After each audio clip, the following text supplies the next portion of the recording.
Today, I want to talk to you guys about Brevité's new The Scout 2 backpack. Beginning with the outside of the bag, it's made of a faux leather-like material that's water resistant. That is a big plus in my book. The bag is very compact, light, it looks quite sleek. Right at the top, you have a nice dual-handled carrying strap. Though I found it to be a little bit odd at first sight, I have come to find that it's very useful and a big improvement over the original.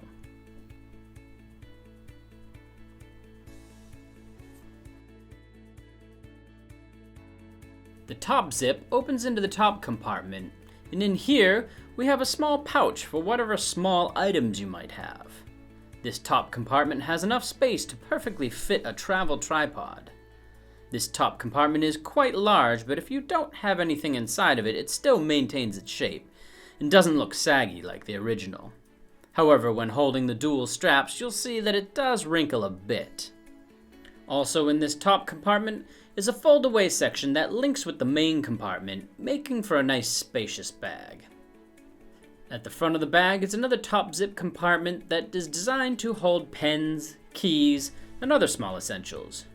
Right underneath that top zip is another small compartment for whatever you might store. And just below that is a magnetic flap with another small zip compartment.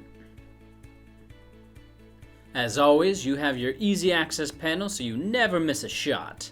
And I'm quite happy to see that they've added a second mesh holder just in case you want to carry 2 water bottles or whatever else you might have.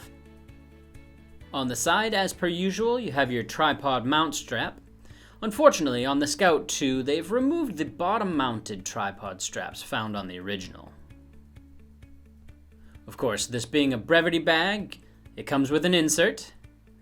The insert, as I'm sure you guys are aware, can be divided up to fit your gear as you wish. In this main component, there is a section for your iPad, and of course your laptop. But one thing that I feel was good thinking on the part of Brevitē was to make sure you're able to fit a 15-inch laptop into your bag, because a 15-inch laptop is much better for video editing.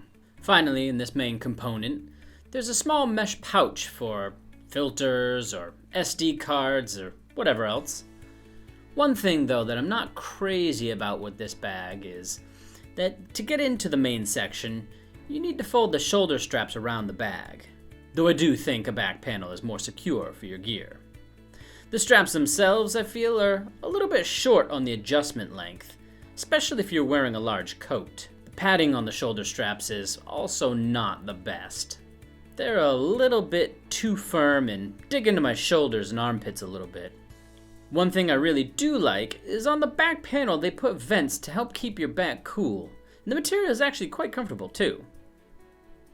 In the middle of the back panel there's a luggage handle, and I would say finally my favorite part of this bag is on the back panel there is the hidden passport pocket to help keep your phone and passport safe. Brevitē, if you're listening, we have a few suggestions for your bag. 1. Of course, longer shoulder straps with better padding in them. 2. Bring back the bottom-mounted tripod straps. 3. On the inside of your easy access panel, you could put a small pouch for SD cards, and the stitching would be hidden on the outside by the mesh water bottle holder. 4.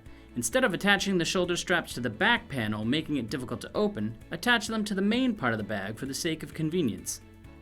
And lastly, a second hidden passport pocket would be kind of nice. Well, that's the end of our video. If you have any comments or you think that we didn't represent something accurately, let us know down below. If you found this video helpful, hit that like button, and if you want more content, subscribe. We will see you in the next video.